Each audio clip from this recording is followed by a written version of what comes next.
So ఈరోజు తమిళనాడు పరిసర ప్రాంతంలో నైరుతి బంగాళాఖాతంలో ఉపరితల ఆవర్తనం ఉంది.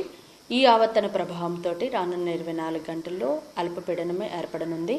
ఈ అల్పపీడనము బలపడి మరి 24 గంటల్లో వాయుగుండంగా మారే అవకాశం ఉంది. ప్రస్తుతం అండ్ అల్పపీడనంగా మారిన తర్వాత ఈశాన్య దిశగా కదులుతూ మధ్య బంగాళాఖాతంలోనికి వాయుగుండంగా మారే అవకాశం ఉంది. వాయుగుండంగా మారిన తర్వాత కూడా దాని యొక్క గమనం అనేది ఈశాన్య దిశగా కదిలే అవకాశం ఉంది. దీని ప్రభావం వలన మన ఆంధ్ర రాష్ట్రం మీద మాత్రం తేలికపాటి వర్షం మాత్రమే ఉంటుంది.